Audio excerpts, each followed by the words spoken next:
Hey guys, welcome to my YouTube channel. तो आज हम अगले चैप्टर के साथ आ चुके हैं, the raven and the fox. तो चलिए गाइस, हम स्टार्ट करते हैं। एक सेकेंड गाइस, ठीक है। तो चलिए, mister Raven was perched upon a lime. जो मिस्टर रेवन था, रेवन मतलब कौवा हो गया, ठीक है। कौवे से थोड़ा बड़ा होता है, यानी कौवों की प्रजातियों का रेवन हो गया, ठीक है। तो जो मिस्टर रेवन था, mister Raven was perched upon a lime. जो मिस्टर रेवन था वो पेड़ की शाखा के ऊपर बैठा हुआ था। पर्च का मतलब होता है बैठना, बैठना, ठीक है। और लाइम का क्या मतलब होता है? लाइम का मतलब होता है पेड़ की डाल या पेड़ की शाखा, ठीक है। तो लाइम का मतलब ये होता है। And Reynard the fox looked up at him. यहाँ लुक्ड अप का क्या मतलब होता है?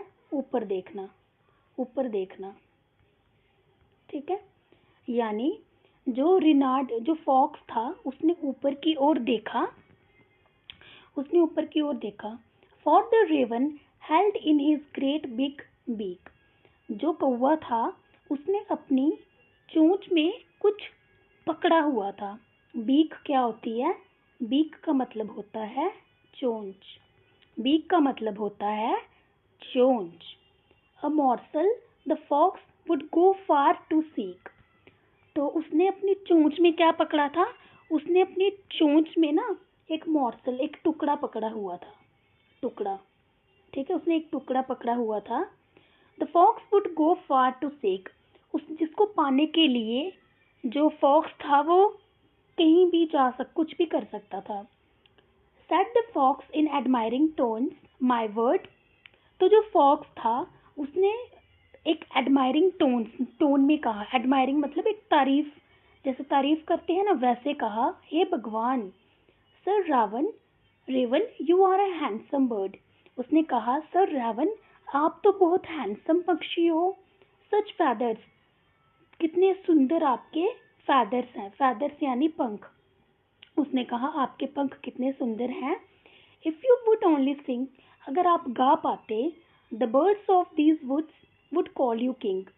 अगर आप गा पाते तो इस जंगल के पंछी आपको क्या बोलते? इस जंगल के पंछी आपको राजा बोलते। यहाँ पे वुड्स का मतलब है जंगल, ठीक है। तो नेक्स्ट नेक्स्ट पैरा आता है, the Raven.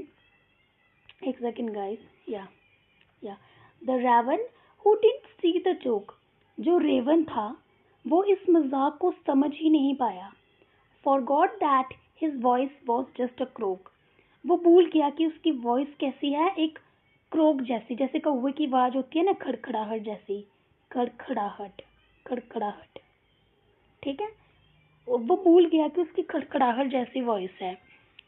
Then he opened his beak in his foolish pride. तो उसने क्या करा? उसने अपनी बीक, उसने अपनी चोंच खोल दी, मूर्खता पूर्वक, अपनी तारीफ सुनकर। फूलिश का मतलब होता है मूर्खता, मूर्खता। और प्राइड का मतलब होता है घमंड, ठीक है। घमंड, तारीफ, सॉरी, घमंड ही होता है। And down fell the morsel the fox had eyed. और उसने क्या करा? वो जो मॉर्सल था, वो जो टुकड़ा था, उससे नीचे गिर गया जिसके ऊपर फॉक्स की नजर थी। Ha ha ha, laughed the fox, and now you know. जो फॉक्स था वो हंसने लगा और बोलता है, अब तुम समझ गए होगे। Ignore sweet words that make you glow. कहता है कि मीठी बातों को इग्नोर करना चाहिए, ठीक है। जो जो आपको बड़ा ज़्यादा ऐसे बनाती हैं, घमंडी बनाते हैं, उन बातों को आपको इग्नोर करना चाहिए।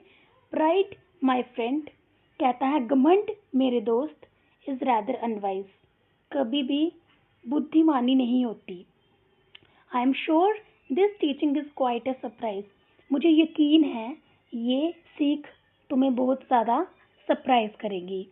तो गाइस, इसी तरह से हमारा ये चैप्टर होता है ख़त्म।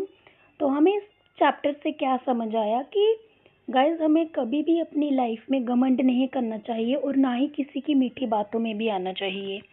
Okay, thank you so much. अब मिलते हैं नेक्स्ट वीडियो में। Please like share and subscribe.